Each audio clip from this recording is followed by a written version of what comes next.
Hopefully you guys have been really enjoying your Galaxy Note 10 and the Note 10 Plus. Now I know there are a lot of videos that talk about a lot of these tips and tricks and features, but here are 7 of those that I felt are really unique and pretty less known. You can now make an entirely custom theme for your Note 10 and the Note 10 Plus. Just pick a wallpaper and the app will automatically suggest a suitable theme, picking up a primary color, a secondary color, and background colors. In fact, the colors are picked up from the wallpaper, so it'll generate a color palette and then you can decide what your primary and your secondary color should be. You also get to decide from various theme styles, and you can also change the way your icons look, your icon shape, your icon tray color, as well as whether you want the labels or you don't. And once you're done, just hit on the save icon, give your theme a name, and then it'll compile the theme for you, which you can then install from under My Themes. Just hit apply and you're all set. And you'll have to get this from the Galaxy Store. You'll have to first install GoodLock, and then within GoodLock go into Theme Park, and then you install that. Swiping down your notification panel is one of the most frequent things you do on your phone, but the Note 10 and the Note 10 Plus are pretty big and it sort of gets a little annoying. And what if you're inside an app? You always have to go all the way to the top to call that notification panel. But you can just have a gesture to do that. And you can have a long gesture to call even more actions. Just look at that. You can access your brightness, your media volumes, and all your Wi-Fi or whatever settings and toggles. And it doesn't matter what app you're in. If you're on YouTube, you can just go ahead and change your media controls right from there. So if you're in GoodLock, just go into One Hand Operation Plus, install that. There's a new addition that they've done, a new update that brings quick settings to the app. So, depending on where you want this control to be. So for example, for me, it's going to be on the left. I'm going to just disable all other actions, but for diagonal down, I'm going to keep notification panel, and then I'm going to enable long swipe. Again, none for both, but for diagonal down, I'm going to put it to quick tools. That's it. And guys, all you have to do to take a screenshot is swipe your palm on the screen, and that's it. I know it's a pretty old trick, but I think it's been forgotten. And everyone I see around is taking screenshots using this annoying way, which is power button plus volume down. It's really difficult, especially because they've now moved all the buttons to the left. Alright, we all hate Bixby, but guys, Bixby Routines is something that's really phenomenal.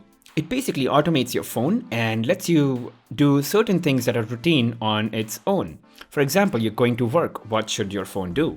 Let's say you put your phone on charging, what should your phone do then? Let's say you're in school or you're heading home, or that you're in a meeting, anything. You let your phone know what it needs to do and it'll do so automatically.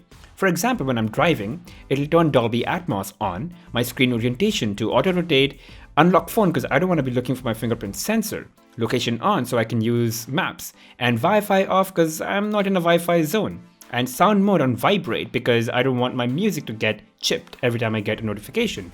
And it knows that I'm driving because the condition I've set is that it should be connected to my car's Bluetooth. Same goes for before bed.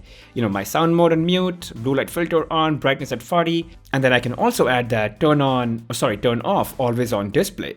So how it works is you decide a condition, which could be anything. It could be time-based, it could be app-based, it could be an event or system event, anything. And then you decide what your phone should do. And you can, pretty much take any of these things and change them. So these are all the consequences that you define if your condition is met. And then you hit save and you turn that piece on. So for example, if YouTube is open, I want my screen orientation to be auto-rotate, and when I exit, it should turn off. And guys, now in your Note 10 and the Note 10 Plus, there's something called as adaptive power saving mode. It's different because it's a little more intelligent. It recognizes and understands your usage patterns, and basis that, it'll reduce the power that's actually not needed by your phone. So if you're having battery issues, try this.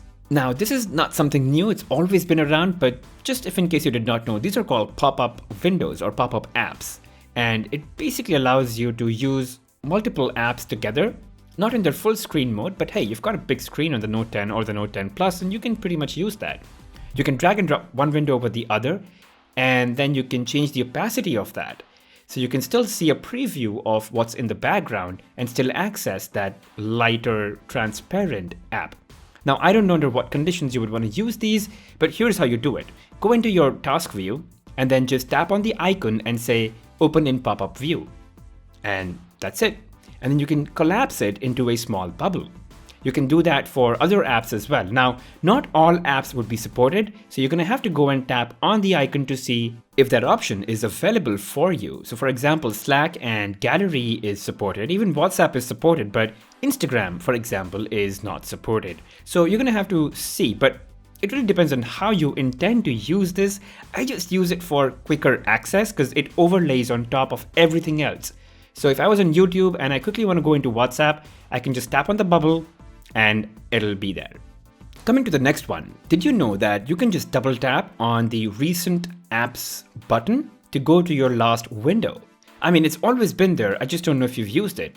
And if you don't have your navigation bar, that is if you use navigation gestures, you can just swipe from the center button, that is the home button, to the left or to the right to shift apps. And again, it's a pretty quick way to get to your previous app or to your next app, however you may want to call it. But yeah, it's there for you to use it, so go nuts. And that's it, guys. Those were 7 tips or tricks or hacks that I had for the Galaxy Note 10 and the Note 10 Plus. A lot of my features are probably also because I have the latest Android 10. So if in case you can't find something, an upgrade is probably coming your way, so be excited. Thank you for watching, guys, and see you in the next one.